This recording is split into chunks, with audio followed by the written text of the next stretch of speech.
Hi there, my YouTube community. I really would like to share with you and talk today about empathy and really understanding what empathy is and how it leads to self-love. So first, let me introduce myself to those who may not know me. I'm Dr. J.K. Hairston. I am a child, adolescent, and adult psychiatrist, and I am also a speaker and writer and empathy mentor. And what's important to me right now is to share with you what it means to have empathy and to share some of my knowledge of empathy. So to give you a little bit of backstory, working as a psychiatrist, I see people in all walks of life who have found themselves in all sorts of difficult situations. And when people come to me, they come to me as a person of last resort, and they are looking for hope. They're looking for a better situation. And what I have found is the number one thing that's missing is empathy in their lives. And empathy is missing because they don't have it in their home. They don't have it in their friend group. They don't have it in their families. They don't have it in their community, and they don't have it for themselves. So what is this empathy that is missing? You see, empathy is understanding what your needs are and valuing them, being able to identify them and acknowledge them and hold them equal with someone else's needs. Empathy is understanding what your needs are, understanding the needs of others, and holding those needs equal in importance. So for many of the people who come to see me, they don't have the first side of the equation, which is self-empathy, which is empathy for understanding and appreciating all the different things that you've gone through and being in a point where you acknowledge, you give yourself credit, you give yourself appreciation for what you've been through and how you got to where you are, and know that you're there for a reason. So let's talk a little bit about that today, starting with empathy. Empathy is becoming aware of what your needs are. And so many people have been taught to give their needs over to other people, that other people's needs are more important than their own, that they really don't have needs at all, or they're just ignored completely. I mean, I've seen situations where parents actually ignore the needs of their children, and you wouldn't believe that. And you're like, most people have this understanding that parents don't do that.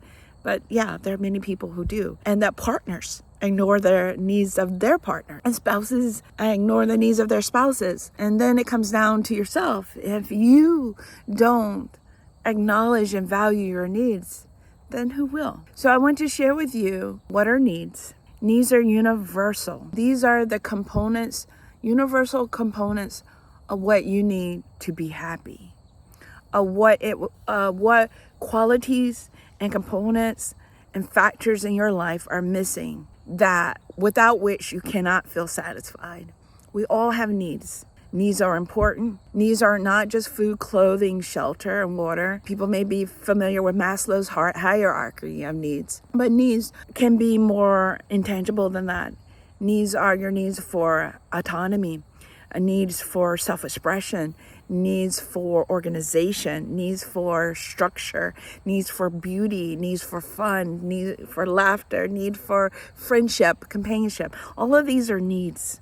And you need to know what your needs are. So if you don't have a list or vocabulary of needs, I would ask you to click the link and get my needs list. Better than that, get the book, Empathy, Not Sympathy. You can find it on Amazon, Empathy, Not Sympathy. And in that book is the needs list, the full explanation that I'm giving here about needs.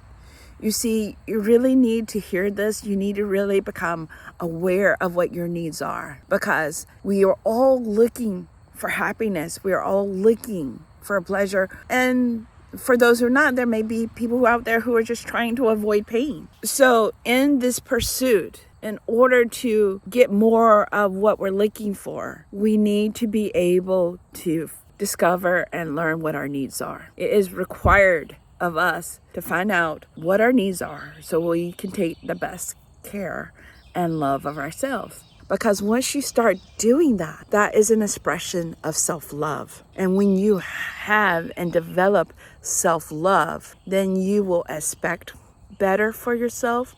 You would do better by yourself and for yourself and to yourself. And that will lift you up out of the position that you are in right now, because it doesn't actually require anyone else to lift you up. You have to internalize the fact that it's possible and that you can do it from within. So it's not by yourself and it's not alone. Like, those are situations that actually aren't really true. You are never alone. You are never by yourself. There are always people out here. You may not know where they are yet, but there are always persons out here who can support you and who can encourage you and who can be there for you. The thing is, it's important to start first with you and then grow your circle of support. The truth is, no one's going to put in more work to help you than you yourself. So if it's going to take, 100% effort, we need you to put in at least more than 51%. You have to put in the effort to help you. But once you get that going, other people will chip in. Because really, the fact of the matter is that other people are struggling to take care of themselves. You may not see their struggle, but everyone is working hard to do right for themselves. And so they can give you 10%. So you need to find 5 people in your life who can give you 10% support, and you put in the other 51%, and you have 101% support. Does that make sense? You put in the majority, and then 5 supported people who can give you 10% of their energy to help you and be truthful with you and to love you and to care about you and to support you. And believe me, you will go far. Now, finding those 5 people is not the easiest thing, but it's possible. And with the world of the internet, they don't have to be in your same house. They don't have to be in your same town. But you can get support.